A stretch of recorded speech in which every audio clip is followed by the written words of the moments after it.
আর এই মুহূর্তে যে খবরের দিকে নজর রাখবো, অবশেষে পুলিশের হাতে ফেরার ভিডিও প্রশান্ত বর্মন। এই মুহূর্তে যে খবর সামনে আসছে, প্রশান্ত বর্মন তিনি এবার পুলিশের হাতে। পলাতক ভিডিও প্রশান্ত বর্মন, তিনি এবার পুলিশের জালে। আটক করা হয়েছে প্রশান্ত বর্মনকে। মদ্যপ অবস্থায় গাড়ি চালানোর অভিযোগ তার বিরুদ্ধে। পুলিশের জালে পলাতক ভিডিও প্রশান্ত বর্মন। ড্রিঙ্ক করে তো ভুলভাল বকলে হবে না। কিভাবে ধাক্কা মেরে চলে যাচ্ছিলেন সেটা বলেন।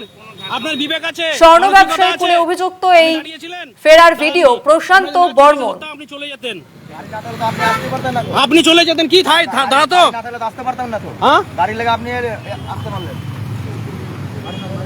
আমি দুর্নীতিগ্রস্ত। দেখা যাবে কে দুর্নীতিগ্রস্ত, শুধু ধৈর্য ধরুন। গোটা পশ্চিমবঙ্গ দেখবে আজকে আপনাকে।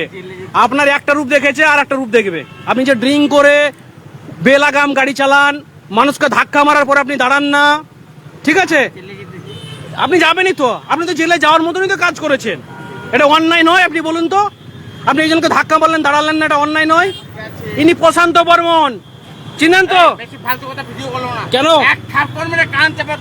থাপ্পড় মারবো বলছে? কি বলছেন? কাকে বলছেন? কে গাল দিচ্ছেন কেন? হ্যাঁ, গাল দিচ্ছে আবার।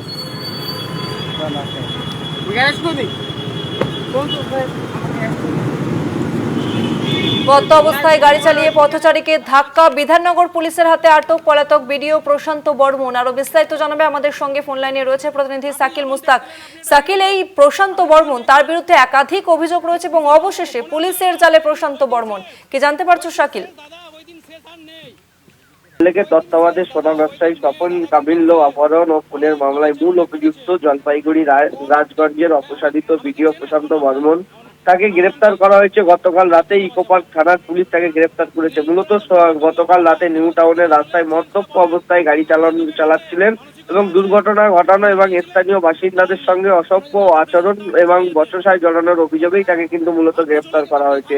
পুলিশ ও স্থানীয় সূত্রে জানা যাচ্ছে, গতকাল রাতে নিউ টাউনের যে সাতশিট সিগন্যাল, সেখানেই কিন্তু প্রশান্ত বর্মন মদ্যপ অবস্থায় গাড়ি চালাচ্ছেন। সেই সময় একটি বাইক আরোহীকে ধাক্কা মারে তিনি এবং দুর্ঘটনায় বাইক চালক রাস্তায় পড়ে যান। এই ঘটনার পর থেকেই কিন্তু পথচারী ও বাসিন্দারা প্রতিবাদ জানাতে গিয়ে এলে প্রশান্ত বর্মন গাড়ি থেকে নেমে তাদের সঙ্গে চূড়ান্ত অসভ্যতা শুরু করেন বলে কিন্তু তারা অভিযোগ করছেন এবং ঘটনাস্থলে উপস্থিত প্রত্যক্ষদর্শীদের দাবি, প্রশান্ত বর্মন মদ্যপ অবস্থায় থাকা স্থানীয় বাসিন্দাদের সাথে গালিগালাজ করেন এবং চড় মারার হুমকি দেন এবং ঘটনাটির ভিডিও সামাজিক যোগাযোগ মাধ্যমে কিন্তু ছড়িয়ে পড়ে। বচসা চলাকালীন এক পর্যায়ে তিনি পুলিশকে তাকে গ্রেপ্তার করার চ্যালেঞ্জও জানান এবং খবর পেয়ে দ্রুত ঘটনাস্থলে পৌঁছায় ইকোপার্ক থানার পুলিশ এবং থানায় নিয়ে গিয়ে তাকে গ্রেপ্তার করা হয়েছে।